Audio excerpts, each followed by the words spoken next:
क्या होगा अगर स्पाइडरमैन ब्रांड न्यू डे का post credit scene Avengers Doomsday और सीक्रेट वॉर्स की शुरुआत हो? क्यों स्पाइडर ट्रैकर अचानक अर्थ से बाहर चला जाता है? स्क्रीन बार बार ग्लिच क्यों करती है? और क्या मार्वल ने चुपचाप ब्लैक सूट स्पाइडरमैन की कहानी शुरू कर दी है? आज हम इस पोस्ट क्रेडिट सीन का विश्लेषण सिर्फ थ्योरी से नहीं बल्कि एमसीयू के स्थापित तथ्यों और मार्वल कॉमिक्स के आधार पर करेंगे। तो चलिए शुरू करते हैं। पोस्ट क्रेडिट सीन में हम देखते हैं कि स्पाइडर ट्रैकर स्पाइडरमैन का सिग्नल खोज रहा है। शुरुआत में वो क्वींस को स्कैन करता है, लेकिन कुछ ही सेकंड बाद कैमरा अर्थ से बाहर निकलने लगता है और अचानक पता चलता है स्पाइडरमैन पृथ्वी पर है ही नहीं। ट्रैकर स्पेस में सर्च जारी रखता है। इसी दौरान स्क्रीन कई बार ग्लिच करती है और आखिरकार बहुत दूर सितारों के बीच उसे स्पाइडरमैन का सिग्नल मिल जाता है। यही वो पल है जिसने पूरी मार्वल कम्युनिटी को सोचने पर मजबूर कर दिया। अब सबसे बड़ा सवाल, क्या पीटर सिर्फ किसी दूसरे ग्रह पर है या फिर वो किसी दूसरी रियलिटी में पहुंच चुका है?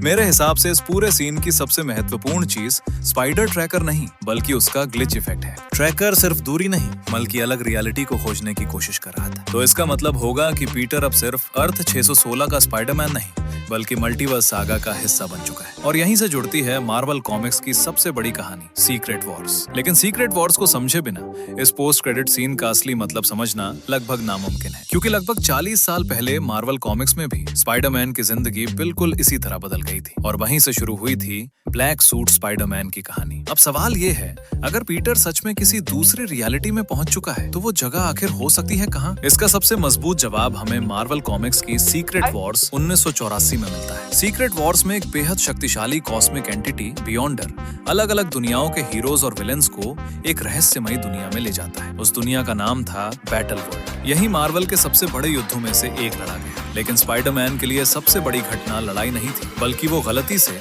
एक जीवित एलियन सिम्बायोट से जुड़ जाता है। कुछ ही सेकंड में वो उसके पूरे शरीर को ढक लेता है और पहली बार दुनिया को ब्लैक सूट स्पाइडरमैन देखने को मिलता है। शुरुआत में पीटर को लगता है कि ये सिर्फ एक नया सूट है, लेकिन बाद में पता चलता है कि ये एक जीवित एलियन जीव है जो धीरे धीरे उसके दिमाग और भावनाओं को भी कंट्रोल करने लगता है। यही सिम्बायोट आगे चलकर वेनम बनता है। अब इसे एमसीयू से जोड़कर देखिए। स्पाइडरमैन नो वे होम के पोस्ट क्रेडिट सीन में वेनम अपने यूनिवर्स में लौट जाता है, लेकिन सिम्बायोट का एक छोटा हिस्सा अर्थ 616 पर रह जाता है। मार्वल ने इस सीन को बिना वजह नहीं रखा होगा, यानी ब्लैक सूट का बीज पहले ही बोया जा चुका है। अब वापस ब्रांड न्यू डे के पोस्ट क्रेडिट सीन पर आते हैं। अगर स्पाइडर ट्रैकर सच में पीटर को किसी दूसरी रियलिटी में खोज रहा है जो उसे बैटल वर्ल्ड तक ले जा सकता है, कॉमिक्स और एमसीयू के संकेतों को जोड़े तो ये सबसे मजबूत संभावनाओं में से एक बन जाती है। यही कहानी एक और बड़ा मोड़ लेती है, क्योंकि 2015 की सीक्रेट वॉर्स में बैटल वर्ल्ड सिर्फ एक युद्ध का मैदान नहीं रहता, बल्कि डॉक्टर डूम पूरे मल्टीवर्स की किस्मत अपने हाथ में ले लेता है।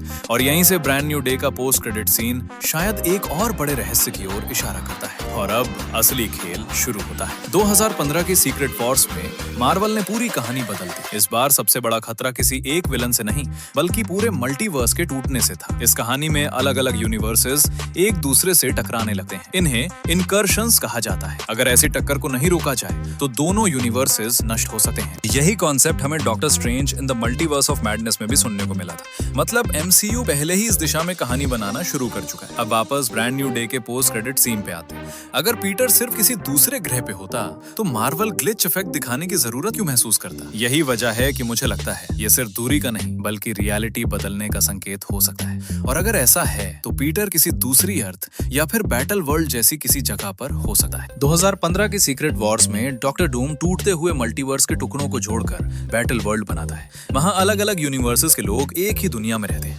अगर एमसीयू भी इसी कहानी से प्रेरणा लेता है तो ब्रांड न्यू डे का पोस्ट क्रेडिट सीन उसी दिशा का पहला संकेत हो सकता है। लेकिन यहाँ एक और दिलचस्प बात है, रॉबर्ट डाउनी जूनियर का डॉक्टर डूम बनना। मार्वल ने यह फैसला सिर्फ दर्शकों को चौंकाने के लिए लिया हो, ऐसा मानना मुश्किल है। पीटर पार्कर के लिए टोनी स्टार्क सिर्फ एक सुपर हीरो नहीं थे, वो उसके मेंटोर थे, उसके सबसे बड़े प्रेरणा स्रोत थे। अब सोचिए, अगर पीटर के सामने एक ऐसा इंसान खड़ा हो जिसका चेहरा बिल्कुल टोनी स्टार्क जैसा हो, लेकिन वो डॉक्टर डूम निकले, तो पीटर पर क्या गुजरेगी?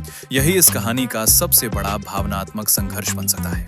डूम शायद उसे ताकत का नहीं, उम्मीद का लालच दे। वो कह सकता है, मैं ऐसी दुनिया बना सकता हूँ जहाँ मैं जिंदा हो, जहाँ एमजे तुम्हें याद करती हो, जहाँ टोनी स्टार्क जिंदा हो। यही डॉक्टर डूम को इतना खतरनाक बनाता है। वो सिर्फ मुक्कों से नहीं लड़ता, वो इंसान की सबसे गहरी भावनाओं को हथियार बना देता है। और अगर उसी किसी समय सिम्बायोट भी पीटर के साथ जुड़ जाए, उसे कुछ समय के लिए डूम की बातों पर भरोसा करने के लिए मजबूर भी कर सकता है। उपलब्ध सबूतों को जोड़ने पर एक बात सबसे ज्यादा समझ में आती है, स्पाइडर ट्रैकर का स्पेस में सिग्नल मिलना, ग्लिच इफेक्ट, एमसीयू में पहले से मौजूद सिम्बायोट और मल्टीवर्स सागा की दिशा, ये सभी एक ही तरफ इशारा करते हैं कि पीटर पार्कर अब सिर्फ उस मल्टीवर्सल वॉर की तरफ बढ़ चुका है जो अवेंजर्स डूम्सडे और सीक्रेट वॉर्स में पूरी तरह सामने आ सकी है। सब्सक्राइब जरूर करना।